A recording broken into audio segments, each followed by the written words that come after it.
मौलाना सरदार अहमद साहब के पास ना छोड़ गई बच्चा, कहने लगी हजरत जी मैं को पढ़ाने के लिए थोड़ा छोड़ गई हूँ, मैं तो इसलिए छोड़ के गई हूँ कि आप मेहरबानी करें, खिदमत कराएं। तो हजरत जी कहने लगे कोई ऐसा काम ही नहीं, खिदमत वाला क्या कराऊं। कहने लगी पट्ठे पवा लिया करो जी।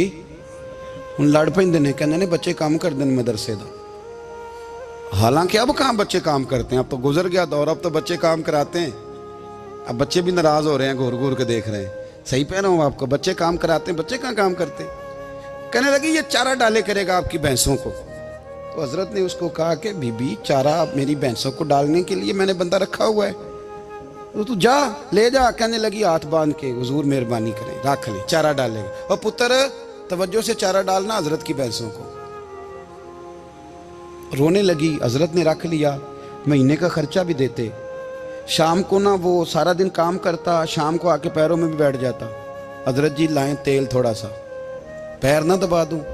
8 साल साथ वाले पढ़ते रहे, ये बेचारा नौकरी करता रहा। मेरा रूप भी नहीं ते मेरा रंग भी नहीं, और मैनू यार मनान दा टंग भी नहीं। कभी कभी ना हजरत बिलाल हबशी फारग होते ना, तो नबी पाक की बारगाह में अर्ज करते हुजूर कोई काम तो नहीं, सारे हो गए, हुजूर जाऊं जरा, चले जाते। एक दिन सलमान फारसी कहने लगे या रसूलल्लाह ये बिलाल कहाँ जाता है। फरमाया जा देख के तो आ। हजरत सलमान वापस आए तो आके रोने लगे, कहने लगे सोनिया जब यहाँ से जाता है ना तो जाके सैयदा फातिमा की चक्की पीसनी शुरू कर देता, बीबी साहबा के काम करने लगता है, घर में जाके स्नैन की ड्यूटी करता है, वहाँ भी काम यहाँ भी काम। वो चारा डालता रहा, उसने चारा डाला। हजरत मुहद्दिस आदम की भैंसों को दस्तार फजीलत का वक्त आ गया, सारे पगड़ियाँ सजा के आ गए, आज दस्तार होगी। ये ना पीछे होके बैठ गया, चूंकि पढ़ा ही नहीं था तो दस्तार का है कि दस्तार तो उसकी जो पढ़ेगा, हमने तो पढ़ा ही नहीं, हमने तो यार पढ़ा, घर पढ़ा, ड्यूटी करी। हजरत मुहद्दिस आदम रहमतुल्लाह अलैह के यहाँ जब ऐलान होने लगा ना कि अब दस्तार होगी, तो हजरत ने पहला ऐलान उसका फरमाया। तो मजा वाला बंदा कपड़े भी कदी कदी बदल दे ना, वो कहता है जिस हाल में भी था मैं पलट के देखने लगा कि पढ़ा पढ़ाया तो है, कोई शय नहीं। तो ये माजरा क्या है, पीछे से उठ के आए तो कहते हैं बाकियों की दस्तार किसी आलिम ने की, किसी सूफी ने की, लेकिन ये भैंसों को चारा डालने वाला जब आया तो मुहद्दिस आदम ने फरमाया पगड़ी के बाल को कोई हाथ ना लगाए, ये सारी दस्तार मैंने करनी है।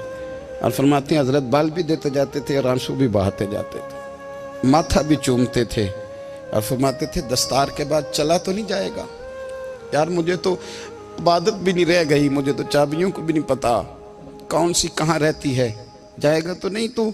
तो रो पड़ा, कहने लगा सोनिया जाए तो वो जिसके पल्ले कुछ है हो, आता जाता तो है कुछ नहीं, मुझे किसने रखना है, मैंने कहाँ जाना है, इधर कहाँ तो इधर ही रहूँगा।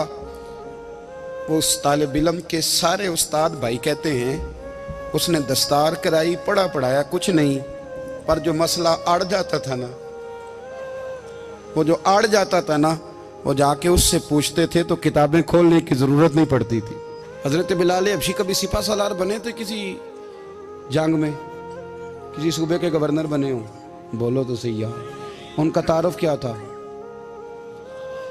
नबी करीम के गुलाम।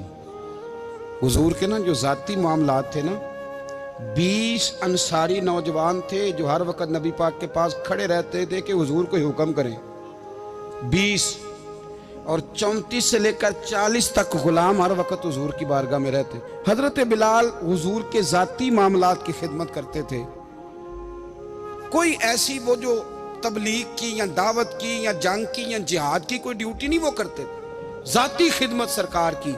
हजरत उमर फारूक वो शख्स हैं कि जिन्होंने कभी किसी बंदे को खातर में नहीं लाए हो, लेकिन जब हजरत बिलाल आते थे ना तो जनाब उमर उठ के खड़े होते थे, कुर्सी छोड़ते थे और फिर एक नारा लगाते थे, कहते थे या बिलाल अंता सैयदुना, बिलाल तू हमारा सरदार है यार, तू हमारा, यानी इश्क का ज़ौक़ पूरा करना उन्हें भी आता था। इसलिए मेरा मशवरा है, मेरी राय है, और जो मेरा हुक्म मानने वाले हैं उनके लिए मेरा हुक्म है कि ज़ौक़ ना कभी भी ख़राब करना, कभी भी ना ज़ौक़ ना ख़राब करना, अपना लुत्फ़। मैंने कई दफ़ा, मैं पहली दफ़ा मदीना शरीफ हाज़िर हुआ तो एक बाबा जी मेरे आगे आगे थे, तो उनको ना धक्के मार रहा था वो, सामने खड़े होते हैं ना, अल्लाह खैर फरमाए, अपनी अपनी ड्यूटियां ना, उनकी भी एक ड्यूटी है ना जी।